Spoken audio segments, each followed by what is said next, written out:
Fidèles téléspectateurs du magazine Le Polyvalent de la presse congolaise, salut et bienvenue dans cette émission.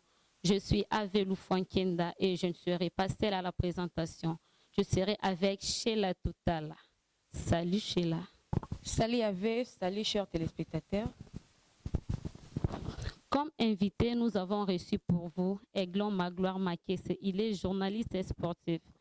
Avec lui, nous allons parler de sa carrière journalistique et la différence entre un journaliste et un chroniqueur. Salut Magloire Makese. Ouais, salut chers journalistes et puis salut à tous les figurants, tous les figurants et merci beaucoup et salut à l'équipe technique. Ok Magloire, merci à répondre à l'invitation à Bisso. To koti siko na sujet na biso Magloire bete la biso no liso no Magloire abanda wapi auta wapi atambola wapi ti lelo yoto yamba na magazine na biso Le Polyvalent de la presse congolaise. Là vous voulez parler de la carrière journalistique. Yeah. Voilà. Donc carrière nangai ou encore parcours nangai eza moi moulai mais à chaîne mingité. Na la bandi télévision na 2010 na bandi Fasik Sika. Nabani maman télévision. Ouais. Mais sauf que nabandi ko présenter émission té. Qui intervenant na ba émission mais nabandi vous déjà notion ya coaching ya collègue na télévision comment présenter une émission. Donc tant au commis na deuxième graduat et à partir il y a moment na deuxième graduat il y avait un frère Krioni Bokenge azala qui ou aza noko ya évêque général Albert Kankenza Mwanambo, Kolo Op TV. Abenga psinga mon frère chez nous là-bas, ba oluka journaliste Tokyo Keno Mekanzoto. Au Sahel Kinzunzu. Ouais, na Sahel Kinzunzu na bagage parce que so roda Nzunzu mama elle était. Parler à la télévision c'est pas donné à tout le monde. Ils a pas coaching ba ça dit que ndeko wana psinga yi tokende na hésita quitter parce que na ebeke erosimba nango na gisir nanga. Kiti Op TV ton a commis wana bayambanga pa ndeko moko moni Max Mbenga lelo yazana magazine nae JTC journal télévisé chrétien quelque chose comme ça.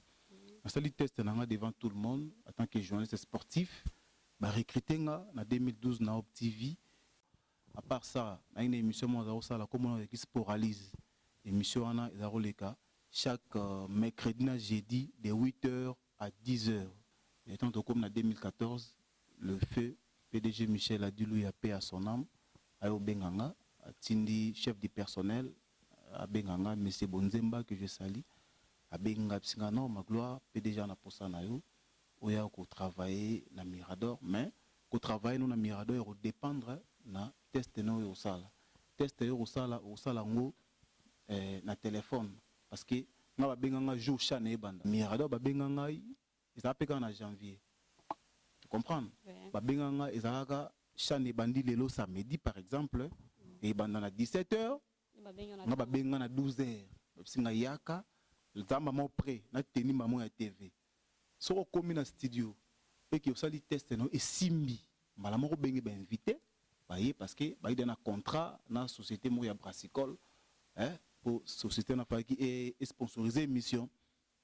Na Mirador baelinga papier na big sur place mon dépôt ça ba test en direct sur ça ba test bongo chef du personnel ton a commis a bengi PDG abi non c'est monsieur est venu après si ça c'est monsieur là puis ça papier na big a préparé annonce na des annonces il y a émission il y a sport en version Chan Afrique du Sud 2014 sur place c'est-à-dire non nazonga na ndako nazo ya té sur place. Après sur papier na biko fandi on a je me rappelle on a Mirador dans au commandement ba payot on a au commandement on a fandi la wana na fandi on a ba pesinga bik na papier na rédiger annonce na des annonces il y a émission où ils ont parlé pe sur Chan on a sisi ba tuningo sisi ngam na sisi allez chef du personnel a rappelé PDG parce que non ma gloire après ça dit yemoko muto rappeler PDG na batu ya Mirador au bazaki wana ba chef à marketing ba assistant à PDG ça dit tout le monde a bang garçon a réussir ko soit réussir toujours contrat na société wana pour na mamba ba chano soit simbité mais pour une journaliste bango déjà journaliste qui déjà master na PC mode Ajax a qui déjà mais il a moi contre un jour wana fa ki ngapena zala pour tout betana Tant va rappeler PDG. Non. Ba pesinga téléphone, ba pesinga non, il est prêt. Na sala test nanga. Na sala test na chombo. Déjà yo kinga na sisa goûter. Non non, arrête. Tu as de l'expérience. Directement tu appelles les invités parce que à 17h tu vas présenter une émission.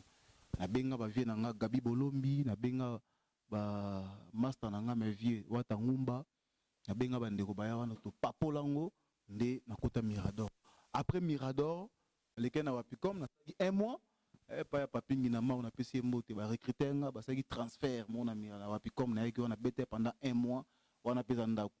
Et après wapicom voilà tout ça ça na biso optivité et tout ça razara to benga na pasteur konga to longwate donc voilà. OK. Ma gloire mais yebisa balandi ya magazine les polyvalents ba yeba hein et loko nini et pesa yo envie ya kokoma journaliste pour vendre na yo ozotanga no ozuka boule que non. Na sala ifasiki pour lobina comme journaliste et lo nini et puis ça envie wana ya kokoma journaliste sportif aux allures. Ouais, en fait envie c'est pas vraiment ça mais ils a na bato ba inspiranga. Bato ba inspiranga na monde ya TV bali. Les toujours mutu rola na kabola bona ba rubrique belé. Surtout que na mamba sport to na sur le plan présentation to na mutu rola kabulo mwana kabulo.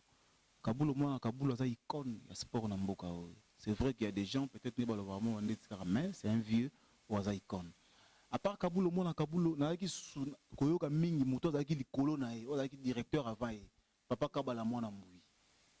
Papa Kabala mwana mboui. Surtout est-ce que sur le plan reportage, commentaire, il y a voix off, il y a éléments sportifs. Là, je vois Charles Mbouy, il y a les meilleurs. Na minito yo, na hôtel Hollandais dernièrement, à sali commentaire, il y a match, il y a championnat anglais, congolais. Je me rappelle tout ça, un reportage mon à Kasamulu, dans le combat à Mwimba Texas, c'est un Optiv qui invité comme journaliste sportif à couvrir l'événement. Tout ça rappelle la bande digital, Charles Mbouya Zalagiwana. Donc tout ça là, tout ça tout bêta masolo, arrivé à Mina Facebook. Mais aujourd'hui, il travaille dans BBC Afrique. Alors ça, il reporter un match dans Canal Plus.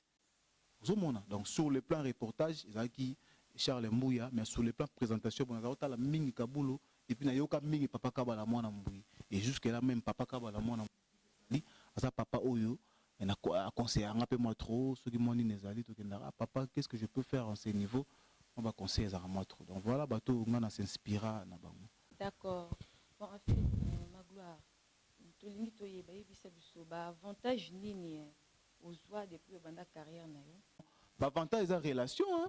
On a un plus de relations parce que les autres ont des relations avec le ministre. Vous comprenez? D'accord, mais on peut exceptionner pour avantages et surtout relations. Des avantages, des avantages, ils ont raté, la souffrance de mona, na auto continuer comme mona lelo, na monde na presse, ndé on a des avantages. Il a passé pour notre temps mais la souffrance auto mona comme matabangumba pigeon makolo tout ça l'air et tout pour nous look espace na télévision kobunda pour na rozala ozo place na Mirador télévision kobunda pour na batu oluka osala marque na yo moko boye oko taper moi ata batu 60% na Congo te moi quelques-uns karabandi ma payo ata eza facilité to bunda ratile to bunda et c'est OK ma gloire tozaka toujours na sujet na biso. Au côté c'est une différence qui existe entre un journaliste et un chroniqueur parce que na TV tout le monde a un journaliste tout le monde le bien hein le moment français bien à se présenter qui toko tout le monde a bien journaliste alors ma gloire a na pesa biso na différence on a parce que ba téléspectateur ba Hollanda ba ye ba rapper que te o azani chroniqueur o ya ne journaliste parce que confusion à la trop na TV hein moni lelo je crois que y a un des sujets à émission au Bengelinga. Je aimais le sujet quand vous m'avez contacté pour ce sujet j'avais vraiment beaucoup aimé parce que le confusion à trop un journaliste d'abord azamutu oyo asali ba étude ya journalisme le roi bana ifasi ce sont des journalistes moi na oyo asali ba étude na école ou ba former ba journaliste tango asilisi asali option na journalisme tango asilisi nde on a bengi journaliste toujours continuer ba détenir côté na détail bon par exemple n'a pas exemple journaliste par exemple Mazé sera ici comme fascicule lelo. Alors moi na oyo to étudiant oyo atangi journalisme na kati école forme journaliste aki na rédaction ya télévision to rédaction ya radio to rédaction ya presse écrite azoko exercer nyonso oyo yekolaki na école ya journalisme na kati ya rédaction et suki wana te journaliste aza mutu oyo ayebi comment collecter l'information, comment traiter une information et puis comment diffuser une information. Donc traitement ya information ezalaka dans le monde des journalistes. Tant aux information en vrac, aux information brute, faut traiter en pour un journal télévisé, faut ça là papier commentaire na yo, ça les papier na yo, na rata rédaction, aussi ça la papier na yo, yo moko, aussi voix off na yo, otier monteur azu a monter en haut, ba coller en haut, na élément au bagner aux zones terrain. Donc un journaliste est capable à quitter le terrain azu information, à ça les traitements en haut, et puis à ça peut capable à rediffuser en haut. Cela veut dire quoi? Cela veut dire que journaliste a recommandé journaliste présentateur. Tant que un terrain, un journaliste reporter, à une rédaction à traiter en haut, rédacteur à rédiger, tant que c'est rédiger, à commis présentateur, dans ma casquette. À Liboso Télévision, chers téléspectateurs, salut, bienvenue dans ce journal, tout ça. Rôle à journaliste, c'est ça, pour informer le public. C'est ça le rôle des journalistes. Ceux qui sont capables de faire le traitement de l'information, ceux qui sont capables de faire le papier journalistique. Asa incapable de la chapeau, chapeau chapeau et ça annonce oyo présentateur attend capo tous éléments morobo songolo pakala. C'est toi ba sorte belé ba journaliste. Tout ça ba journaliste sportif. Tout ça ba journaliste politique, économique. Vous comprenez? Alors, cause journaliste sportif et sa spécialisation. Cause journaliste culturel et sa spécialisation. Mais tout temps il a rangoté. Chroniqueur, ça la chronique est là au monde à la télévision. Vous comprenez? Ça dit qu'un chroniqueur interviendra plus dans la rubrique. Dans le vrai sens, chroniqueur intervenir dans la rubrique Morosongolo Mpakala, dans la émission, tout comme dans la journal par exemple. Dans tout le monde a journal télévisé à 19h au monde, journal est bandit. Mais tant Moroboé, sur le plan économique, chroniqueur économique, avec un papier sa information sur le plan économique. Il y a un point économique. Mais traitement, information, collecter, ainsi de suite, rédaction, tout ça, la profondeur des journalistes est azati. Il est assez spécialisé dans la chronique économique. Moutou Moussou assez spécialisé dans la chronique sportive, chroniqueur sportif. Moutoumsou assez spécialisé car on a chronique musicale. La plupart, ce ne sont pas des journalistes. Ils sont chroniqueurs musicaux. Ils sont la chronique musicale. C'est-à-dire que bango baza une émission spécialisée. C'est spécialisé car on a chronique musicale.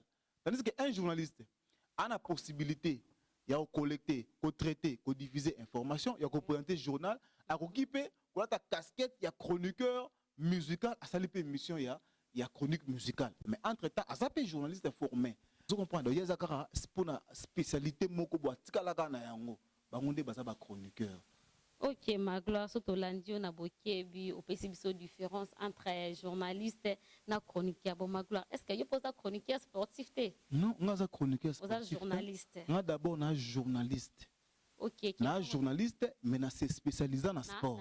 Il y a des journalistes sportifs. D'accord. Maintenant, si vous avez envie de la question, envie de journaliste sportif. Ok, la musique est en l'économie est en la politique est en mais la journaliste sportif. Bon, en fait, d'abord dans un sportif. Dans un sportif, dans un sport mine. Vous comprenez? Il y a un sportif, il y a pratiquant. Mais il y a un sportif pour amoureux à sport. Vraiment. Parce qu'on a les deux. Vous avez les deux. Nous avons qui pratiquant. Et puis, nous avons amoureux à sport. Nous avons un sport, même qui plus na na angle ya sport nde yango ekosala ke lelo oyo mpe na nanga kotina mpona nanga angle ya sport. Peux-tu nous expliquer pigiste d'après vous? Pigiste c'est qui? Pigiste aza journaliste indépendant, aza journaliste oiseau dépendre na aucune rédaction. En vrai sens des mots, c'est quelqu'un qui travaille en collaboration avec une chaîne de télévision, avec l'organe quelconque, azo fournir bango ba information, azo fournir bango ba news, asuka nango bo futie mbongo na ye. Ozo mona par exemple nga sali chaîne de télévision na ngai par exemple Aiglon TV. Na Aiglon TV na ba journaliste, mais na pena ba pigiste auto collaborateur na bango. C'est-à-dire que yé azo langa ba information libanda na ba image aena yango to traiter ba image wana, yé moko traiter ba image wana, yé moko à traiter information na yé moko pe apesi biso yango biso to lekisi yango. Après na suka nango to futie mbongo na ye. To pesi mbongo na ye donc wana nde aza pigiste. Alors pigiste aza mutu moko azo collaborer, aza na salaire te na chaîne de télévision. Mais na poto par exemple na mboka le la France, na France par exemple pigiste aza mutu oyo aza salarié. Vous comprenez? Ba vota loi mo na parlement na bango pour na Aiglon Magloire toujours continuer toujours car en animation Aiglon azala pe na Mirador télévision. Maintenant lelo Mirador tout le monde a en sous-souté. Mirador est travaillera les sous-souté. Est-ce que bateau alors là non na Mirador lelo donc ba rosa Magloire ouais parce que Mirador lelo est ça sous-souté. Mirador est ça la sous-souté. Bon quand Mirador est ça la sous-souté c'est faux parce que Mirador est ça la rati lelo.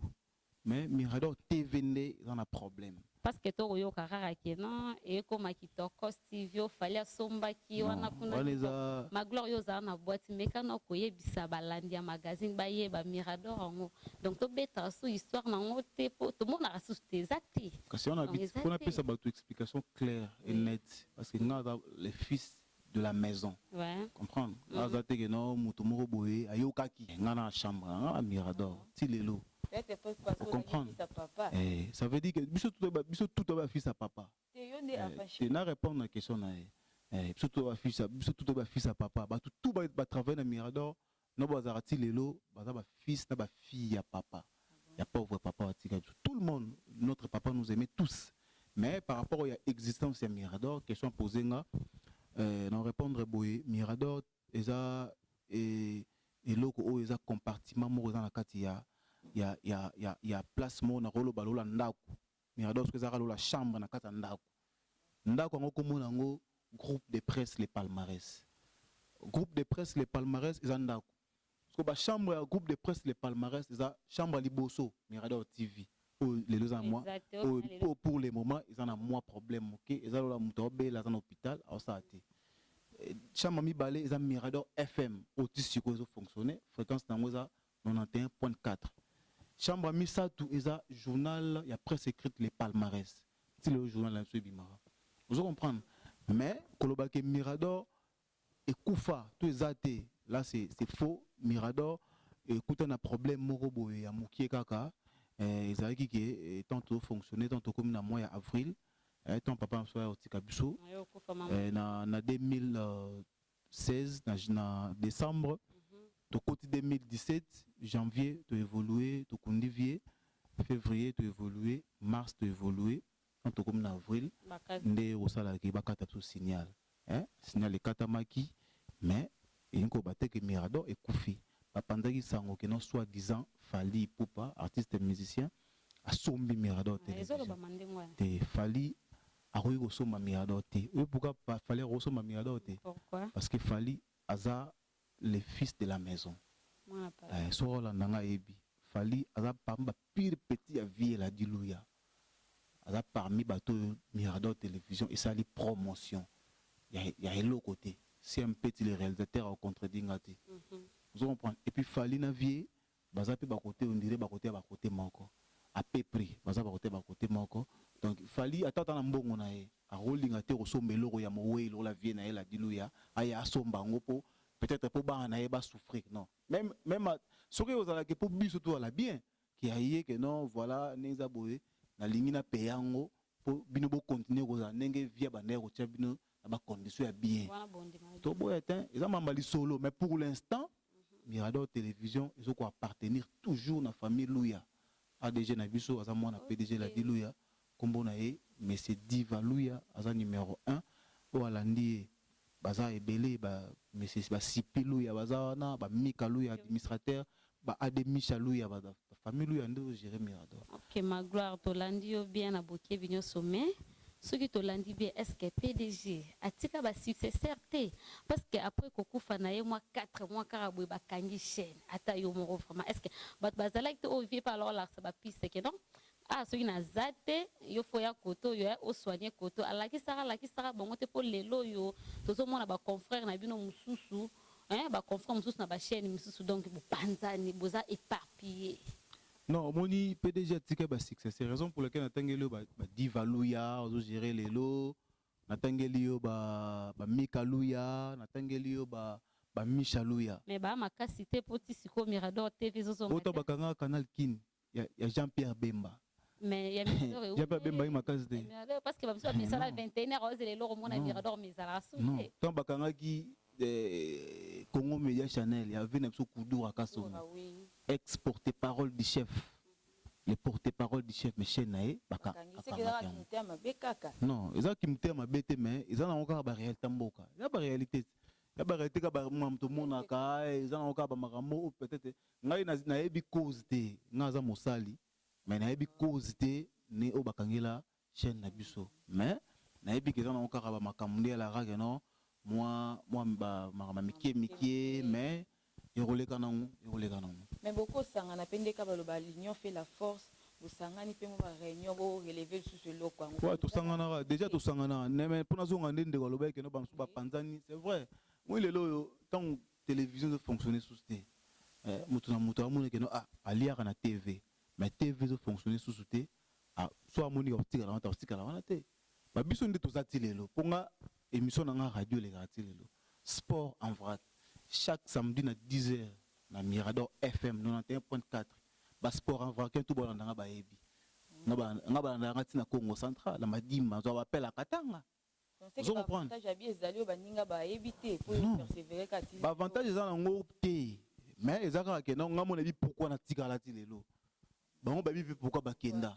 Donc mutu na mutu ana nenga sala la vie na. Bon babi que na moment où photo benza na nous so bon raison bon to zonga. Na ngape na biki na moment oyo naza na oyi pourquoi to linga ko kende te eza par rapport ya ndenge tozo mona ndenge bazo maltraiter ba journalistes. Vous comprenez? Les journalistes sont souvent marginalisés. Et on toto ba sujet na biso ya différence entre chroniqueur et journaliste. Vous évoquez point de difficulté journaliste mais il y a des difficultés ba journaliste ba okuta nango.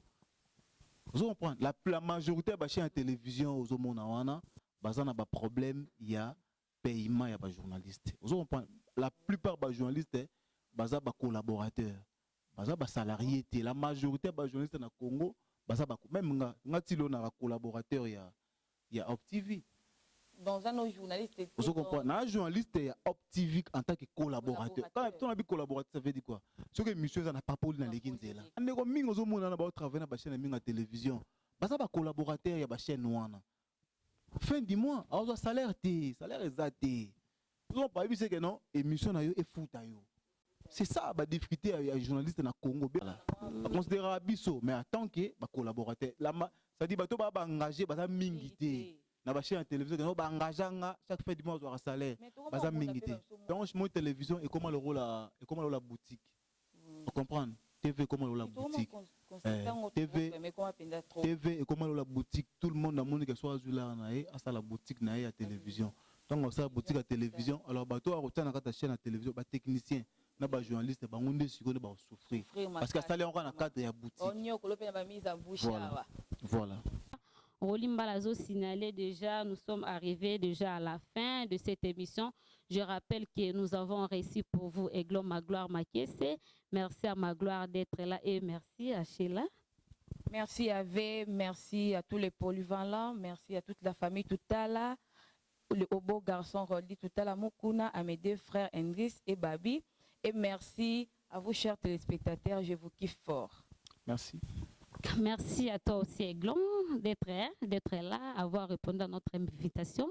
Et quel est votre dernier mot? Ouais, le dernier mot par rapport à l'émission est que je vous remercie de m'avoir invité dans votre émission du magazine Les Polyvalents de la presse congolaise. Oui. Merci beaucoup, j'étais très à l'aise dans cette émission. Nous avons essayé d'expliquer aux téléspectateurs la différence qui existe entre un journaliste et un chroniqueur. Parce qu'aujourd'hui, ça fait rage à la télévision. Tout le monde qui parle à la télé, on l'appelle journaliste. Or, il y a des chroniqueurs, il y a des animateurs, il y a des journalistes aussi. Voilà. Donc, j'étais très content d'expliquer ces genres de sujets. Je remercie beaucoup nos figurantes et figurants qui étaient là. Et merci beaucoup à vous, très chers journalistes. Merci, merci. Votre équipe technique qui est costaud, qui était là. Et je remercie beaucoup les responsables de ces cadres. Oui. Donc, c'est lui qu'on appelle ingénieur Robert Mantuila, l'homme de jeu 24 House. Nous sommes bien et bien sûr à Veningoufou numéro 80. Peut-être nos très chers amis croient peut-être nous sommes à Bandal, Gomé, parce que vous savez, en ce moment, ça fait très rage avec polémique des communes, des quartiers. Ça fait très rage actuellement. Donc ici quand toza ils appellent bumbu au babélela qui na télévision cadre sophistiqué au jeu 24 house na ngufu numéro 80 ils appellent na kata bumbu donc na sepeli na bumbu na moni pe que non na bumbu pe ba qualité ba bloura bien les alliés. En tout cas merci beaucoup pour l'invitation. Voilà. Ok, merci à toute l'équipe technique, merci à CMP tu Rolimba la réalisation. Tout le monde a une image qualité qui toque au boto pesa. Merci beaucoup on a ingénieur Rolimba la ndito zalaki na yena ingénieur Renik Ndala Merveille Veko Joël Mveko Jafet Mika et sans oublier mes chéris qui sont avec moi Nouchka Lusongola ma grande sœur propre et Blaise Matondo. Et merci à tous les figurants qui sont avec nous. Et sans oublier, Falia Maké, ça veut dire à Tiki Bissoté à Lobby, on est